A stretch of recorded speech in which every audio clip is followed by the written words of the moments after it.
রান্না তো হয়ে গেছে, তাহলে এবার ওই যে আমি বললাম ডালটা আমার শুধু শুধু খেতে খুব ভালো লাগে, বিশেষ করে মাসকলাইয়ের ডালটা। তো এটা কি অন্য পাত্রে ঢালতে হবে? হ্যাঁ, অন্য পাত্রে ঢেলে আমি ধনিয়া পাতাটা ওর উপরে দিয়ে দেবো।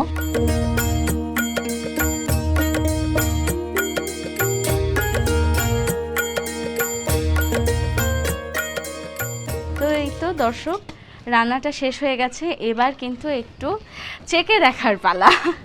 তো এই যে আমার কাছে দুটো বাটি দিয়ে রেখেছিলেন, এই যে আপনিও একটাতে একটু খেয়ে দেখবেন। আপনি কি শুধু খেয়েছেন কখনো? শুধু শুধু খেয়েছি। তাহলে আপনিও একটু দেখবেন, এই যে এখানে চামচ রাখা রয়েছে, একটু আমাকে উঠিয়ে দেবেন।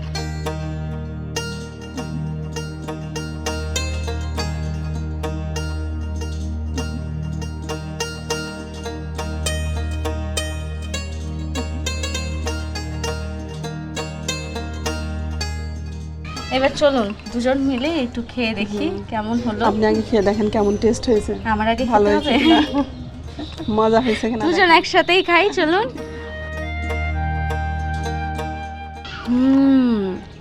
অনেক অনেক অনেক মজা হয়েছে আপু।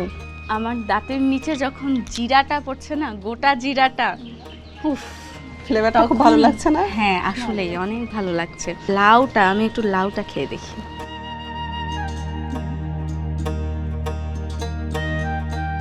মানে রান্নাটা এত সুন্দর, মনে হচ্ছে যে আমরা হচ্ছে হালকা করে একটু সবজি দিয়ে হালিম খাচ্ছি, এমন মনে হচ্ছে না? হ্যাঁ আপু, তাহলে এই যে আপনার চুলার পাড়ে এসে আপনাকে বিরক্ত করলাম, কেমন লাগলো? বিরক্ত না আপু, আমার অনেক ভালো লাগলো আপনার সঙ্গে কথা বলে, পরিচিত হয়ে আপনি এসেছেন আমাদের রান্নাঘরে, অসংখ্য ধন্যবাদ আপনাকে, অনেক ভালো লাগলো। আর সেই সঙ্গে দর্শক বন্ধুরা, আপনাদের কাছ থেকেও বিদায় নিয়ে নিচ্ছি। আজকে এ পর্যন্তই। আপনারা রান্নাটি দেখলেন এবং উপভোগও করলেন, এবং ওই যে শেষে বললাম যে কেউ যদি সবজি খেতে ভালোবাসেন, মাংসটা একটু না খাওয়ার উপযোগী হয় শরীরের জন্য, বা অনেকেই কিন্তু বয়সকালে আর মাংস খেতে পারেন না, আর মাংস খেতে না পারার কারণেই কিন্তু অনেকে আবার হালিমও খেতে পারে না। তো সেই ক্ষেত্রে আপনারা এই সবজি দিয়ে রান্নাটি করে খাবেন, একদম হালিমের মতো লাগবে খেতে, খুবই মজাদার একটা রান্না। আপনারা অবশ্যই রান্না করে খাবেন, বয়স্কদেরকেও খাওয়াবেন, এবং সেই রান্নাটি করে কিন্তু আমাদের